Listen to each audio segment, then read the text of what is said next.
Dulu, sebelum gawai dan internet mengisi hari-hari kita, ada masa ketika kata-kata ditulis dengan hati, bukan di layar, tapi di lembaran kertas tua. Inilah kisah literasi Aceh, jejak aksara yang nyaris terlupakan. Salam, aku Hana, Lonureng Aceh, and this is the Forgotten Symphony and the Rhythm of Acehese Literacy from long ago. Malam itu aku tertegun ketika membacakan sebuah artikel yang memaparkan fakta bahwa dulu pada masa lalu di Aceh ini literasinya berkembang pesat seiring masuknya agama Islam. Salah satu kontribusi paling menonjol adalah munculnya dan digunakannya tulisan Arab Melayu. Huruf ini merupakan adaptasi dari aksara Arab yang kemudian para ulama menggunakannya untuk menulis buku-buku dalam bahasa Melayu dan juga bahasa Aceh. Di tanah Serambi Mekah, literasi bukan sekadar membaca huruf, tapi membaca hidup, membaca Tuhan, membaca sesama. Aceh adalah bumi ulama, tanahnya kerajaan ilmu. Dari Perelak hingga Darussalam, lahirlah para cendekia. Kita harus mengenangnya memang, dan juga mengambil ibrah. Bagaimana para ulama kita dulu di Aceh menulis kitab-kitab dalam bahasa Arab, dalam bahasa Melayu, dan beberapa di antaranya dalam bahasa Aceh.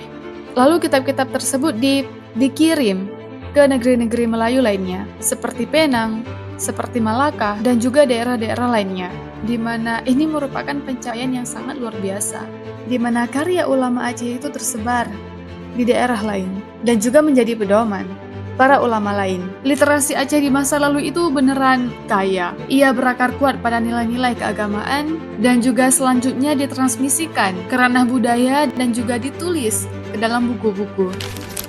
Tak hanya laki-laki, perempuan Aceh juga familiar dengan literasi. Di Menasah dan Dayah, gadis-gadis muda duduk melingkar, membaca kitab kuning, menyalin naskah Jawi, dan melantunkan nadam. Mereka adalah penjaga aksara. Mereka memastikan setiap hikayat, setiap kata, setiap nasihat tetap hidup di dalam baris-baris lembaran buku. Karena kalau kita berbicara soal literasi, ini tidak hanya soal membaca dan menulis, tetapi ini adalah tugas mulia dalam melestarikan ilmu pengetahuan. Karena literasi lebih dari sekadar baca tulis. Ia menjadi tameng, melindungi pikiran dari kebodohan dan penindasan. Sekarang kita punya segalanya, akses, teknologi, koneksi. Tapi, apa yang kita baca? Apa yang kita tulis? Ini merupakan PR besar bagi orang tua, guru, pemerintah, dan juga seluruh elemen masyarakat untuk terus berkolaborasi dalam meningkatkan literasi bagi generasi baru, dan juga menyokong seluruh lapisan masyarakat untuk semakin lebih dekat dengan literasi. Sangat menyedihkan memang apabila negeri Aceh sekarang kehilangan budaya elit itu. Karena apabila kita melihat ke masa lalu, literasi itu bukan hanya sekedar cerita sejarah. Ia adalah jati diri.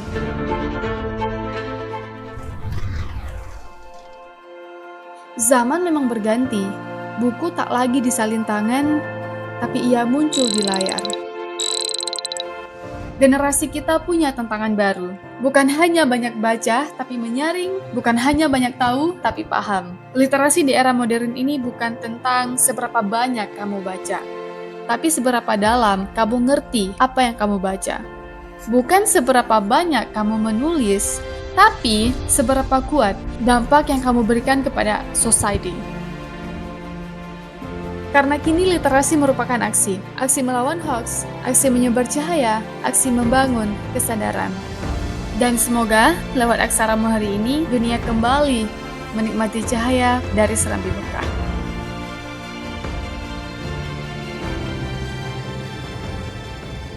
Ada cara paling efektif dan efisien untuk meningkatkan rate literasi, yaitu dengan mengajak saudara, keluarga, ataupun teman mengunjungi perpustakaan. Bukan untuk sekadar meminjam buku, tetapi untuk mengajak mereka menyelami dunia baru.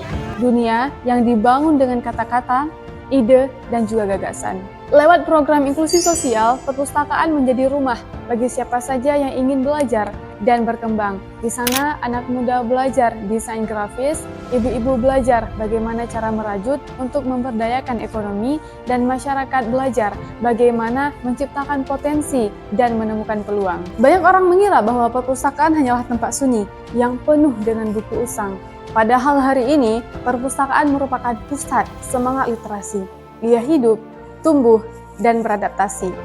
Kalau kamu ingin menjadi bagian dari agen perubahan masa depan, ajak satu aja anak ke perpustakaan.